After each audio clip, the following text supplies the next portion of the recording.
4 ஆண்டு ஆட்சியில் வந்து ஒவ்வொரு நாளும் குடைச்சல் கொடுத்து கொடுத்து கொடுத்து அந்த மனுஷன் ஆக்சுவலாக பார்த்தா அவர் தான் போய் ஹாஸ்பிட்டலில் படுத்துருக்கணும்.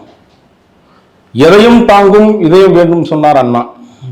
அது உண்மையாகவே யாருக்கு பொருந்ததுன்னா எடப்பாடி பழனிசாமி அவர்களுக்கு மட்டும்தான் போதும். ஏன்னா அந்த 4 ஆண்டு கால ஆட்சியில் அவர் கொடுக்கப்பட்ட மத்திய அரசாக இருந்தாலும் சரி, மாநிலத்தில் இருக்கக்கூடிய எதிர்கட்சிகளாக இருந்தாலும் சரி, அவ்வளோ அச்சுறுத்தல்களையும் வந்து கொடுக்கப்பட்டுச்சு. ஏன்னா அவர் ஒரு பெரிய பாப்புலாரிட்டி கிடையாது. இன்னைக்கு தமிழ்நாடே வந்து இப்படி ஏன் முதலமைச்சர் இவர் ஆண்ட சம்பவமே வந்து பெரிய உதாரணம். மீண்டும் இவர் தான் வரணும்னு தான் இப்போ எழுச்சியை மக்கள்கிட்ட ஒதுக்கிறேன். ஏன்னா இவனுங்க ஏமாற்றிய பழக்கப்பட்டானுங்க தம்பி. நிறைய இடத்துல பார்த்தீங்கன்னா நான் அதை செய்வேன், இதை செய்வேன், இதை பண்ணுவேன், அதை பண்ணுவேன்னு எல்லாம் அவங்க குடும்பத்துக்கே செஞ்சுட்டாங்க தம்பி. நாட்டு மக்களை மறந்துட்டு இப்போ தான் உங்களோட முதல்வன்னு எதோ ஒன்று சொல்கிறாங்க தம்பி. தமிழ்நாட்டில் பாதி இடத்த முடிச்சிட்டாரு. எழுச்சி பயணம், மிகப்பெரிய எழுச்சி பயணம்.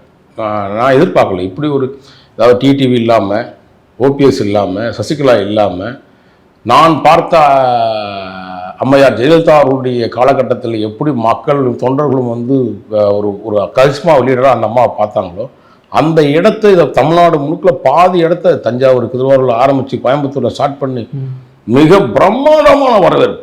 மக்கள்கிட்ட ஒரு எழுச்சி இருக்குது. தொண்டர்கிட்ட ஒரு வந்து ஒரு என்ன சொல்கிறது, ஒரு டானிக் சாப்பிட்ட மாதிரி ஒரு எனர்ஜி வந்துருக்குது.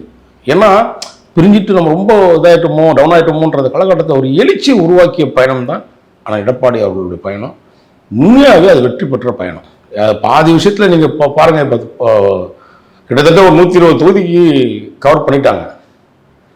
அந்த 120 தொகுதின்றது எல்லாமே மிகப்பெரிய எழுச்சி. அதாவது கொங்கு மண்டலத்தை விட்டுருங்க. இப்போ அடுத்து அவர் வந்து இப்போது வடாகர் மாவட்டத்துக்கு வந்தார். இப்போ அடுத்து தென் மாவட்டத்துக்கு போக போகிறாரு.